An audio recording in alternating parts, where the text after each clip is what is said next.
I was so in awe, I could hardly remember what we did. It was sort of a rainy night like this as I remember.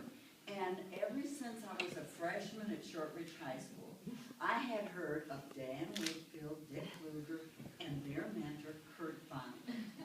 And I was in awe. And then this wonderful character with the bushy hair and the picture that you took down from here presented himself. And all I can remember thinking is, how does a Midwestern just sort of girl end up being able to acknowledge someone with a brain and a capacity and a zeal for breaking down barriers, for rearranging ideas and events, and telling old truths and stories in new ways. I absolutely was so in awe, but in the back of my head, I can see him with those curly locks in a dark room, leaning on the podium, receiving that Sagamore. It was a gift in the moment, and I'm just as pleased to see all of you. Because what this stands for is a thing that says people who took responsibility in their state. If it's empty, I'll take it out. People who took responsibility said, you know, leadership is just not a one-person thing. It's a team. It's a feeling of a lot of people getting together. It's joining in and rejoicing in the variety of gifts people bring to that mix, not being afraid of them. And the Sagamore is said to be, a Sagamore is someone who gives wise counsel to a leader. I think Kurt Vonnegut still is giving wise counsel to leaders. And that is that things aren't always what they might appear. Things are complex. Things have humor when they hurt.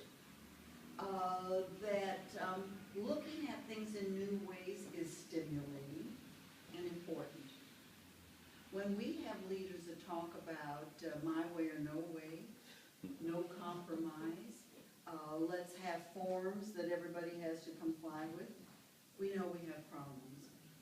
I have just come back from mainland China and Tibet within the week. And you know that there are people who aren't able to speak freely, but it's sort of a distant thing that doesn't seem a threat.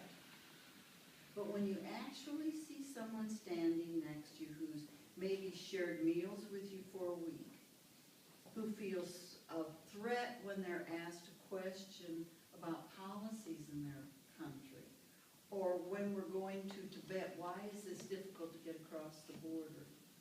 And he acts like he wants to run and hide for fear of his job. It really makes you know that freedom is not available for everyone. And part of freedom is a governmental thing. In Tibet, it is somewhat of one culture dominating another culture. But often it's sort of like a prudiness, a conventionalism that's trying to dominate people that think a little differently. Now, Julia was nice enough. She asked if I would read from a banned book, and then said that the passage they wanted me to read had the word hell in it. And maybe that I wouldn't want to read it. And that it said it twice. I thought about that and thought, oh my goodness sakes, what kind of a prude do I appear? I just went to a Presbyterian seminary, wasn't, you know, like no saints or anything. But when I was in China and I saw how that country has embraced the free enterprise system, so to speak, commercialism. I mean, it's gangbusters for buy, manufacture, biggest consumers of cell phones, TVs, and computers in the world are China. And yet, our thinkers in economics say, it isn't information anymore, folks. It's innovation. And they then squelch thinking of people that are not conforming to this is what is accepted thought. We still have our leg up.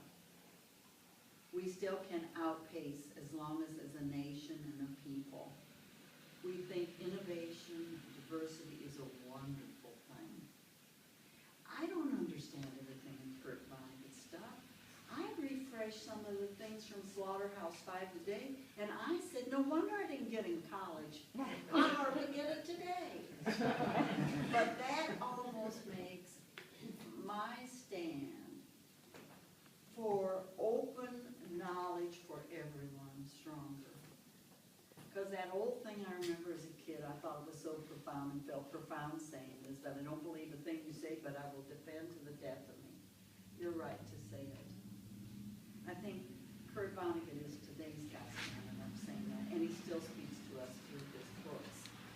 So for the Sagamore to be here, where people come to the library and think about his writing in a library, what does that mean?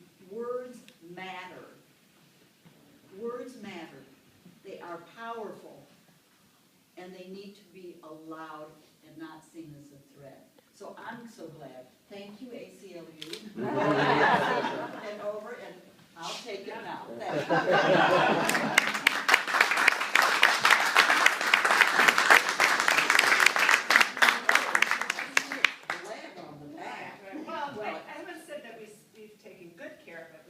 So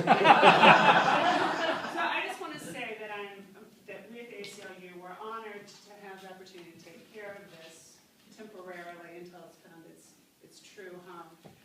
And we're honored to play the role that we do in the state and the country in preserving the freedoms that you talk about. And I'm honored to live in a state where you will always be the first and first.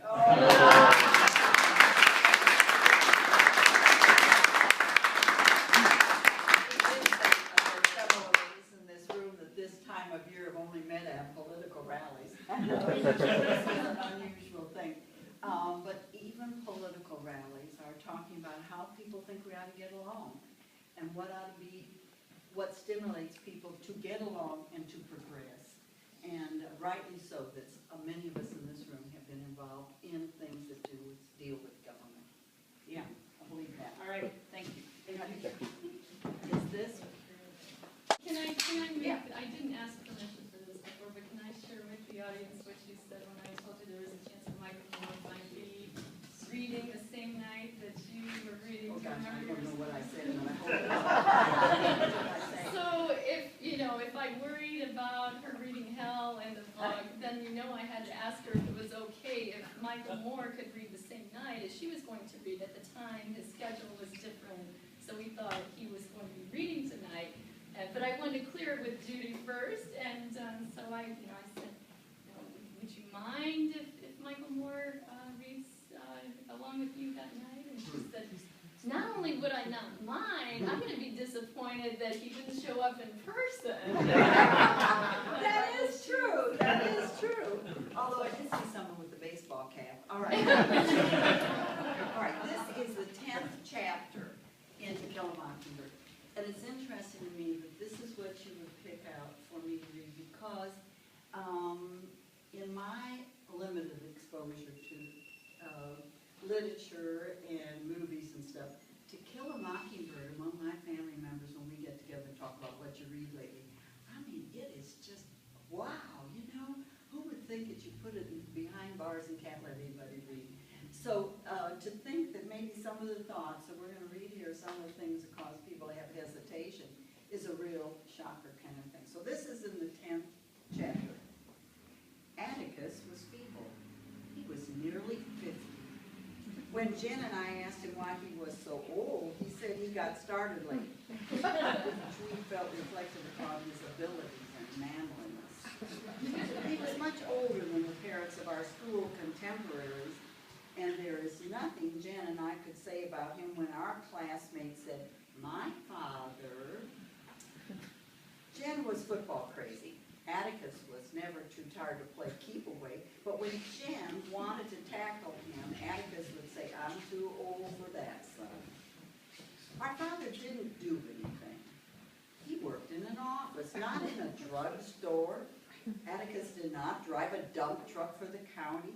He was not the sheriff. He did not farm, work in a garage, or do anything that could possibly arouse the admiration of anyone. Besides that, he wore glasses. He was nearly blind in his left eye and said left eyes were the tribal curse of the Finches. Whenever he wanted to see something, well, he turned his head and looked from his right eye. He did not do the things our schoolmates' fathers did. He never went hunting. He did not play poker or fish or drink or smoke. He sat in the living room and read. With these attributes, however, he would not remain as inconspicuous as we wished him to. That year the school buzzed with talk about his defending Tom Robinson, none of which was complimentary. After my bout with Cecil Jacobs, when I committed myself to a policy of cowardice, word got around that Scott Finch wouldn't fight anymore. Her daddy wouldn't let her. This was not entirely correct. I wouldn't fight publicly for Atticus, but the family was private ground. I would fight anyone from a third cousin upwards tooth and nail. Francis Hancock, for example, knew that. When he gave us our air rifles, Atticus wouldn't teach us how to shoot. Uncle Jack instructed us in the rudiments thereof. He said Atticus wasn't interested in guns. Atticus said to Jim one day, "I'd rather you shot at tin cans in the backyard, but I know you'll go after birds. Shoot all the blue jays you want, if you can hit them. But remember, it's a sin to kill a mockingbird." That was the only time I ever heard Atticus say it was a sin to do something, and I asked Miss Maudie about it. "Your father's right," she said. "Mockingbirds don't do one thing but make music for us to enjoy. They don't eat up people's gardens, don't nest in corn cribs. They don't do one thing but sing their hearts out for us. That's why it's a sin to kill a mockingbird." Miss Maudie, this is an old neighborhood, ain't it? It's been here longer than the town. No, I mean the folks on our street are all old. Jim's and me's the only children around here. Mrs. Du Bois is close on to 100, and Mrs. Rachel's old, and so are you and Atticus. "I don't call 50 very old," said Miss Maudie tartly. "Not being wheeled around yet, am I? Neither's your father. But I must say Providence was kind enough to burn down that old mausoleum of mine. I'm too old to keep it up. Maybe you're right, Jean Louise, that this is a settled neighborhood. You've never been around young folks much, have you?" "Yes, I'm at school. I mean young grown-ups. You're lucky, you know. You and Jim have the benefit of your father's age. If your father was 30, you'd find life quite different." "I sure would. Atticus can't do anything." "You'd be surprised," said Miss Maudie. "There's life in him yet." "What can he do?" "Well, he can make somebody's well so airtight can't nobody meddle with it." "Shoot. Well, did you ever know he's the best checker player in this town?" "Why, down at the landing when we were coming up, Atticus Finch could beat everybody on both sides of the river." "Good Lord, Miss Maudie, Jim and me beat him all the time." "It's about time you found out. It's because he lech." "Did you know he can play a Jew's harp?" This modest accomplishment served to make me even more ashamed of him. "Well," she said, "well, what, Miss Maudie?" "Well, nothing. It seems with all that you'd be proud of him. Can't everybody plays a Jew's harp? Now keep out of the way of the carpenters. You'd better go home. I'll be in with the azaleas and can't watch you. A plank might hit you." I went to the backyard and found Jim plugging away at a tin can, which seemed stupid with all the blue jays around. I returned to the front yard and busied myself for 2 hours erecting a complicated breastworks at the side of the porch, consisting of a tire, an orange crate, the laundry hamper, the porch chairs, and a small U.S. flag Jim gave me from a popcorn box. When Atticus came home to dinner, he found me crouched down aiming across the street. "What are you shooting at?" "Miss Maudie's rear end." Atticus turned and saw my generous target bending over her bushes. He pushed his hat on the back of his head and crossed the street. "Maudie," he called, "I thought I'd better warn you. You're in considerable peril." Miss Maudie straightened up and looked toward me. She said, "Atticus, you are a devil from hell." When Atticus returned, he told me to break camp. "Don't you ever let me catch you pointing that gun at anybody again," he said. I wished my father was a devil from hell.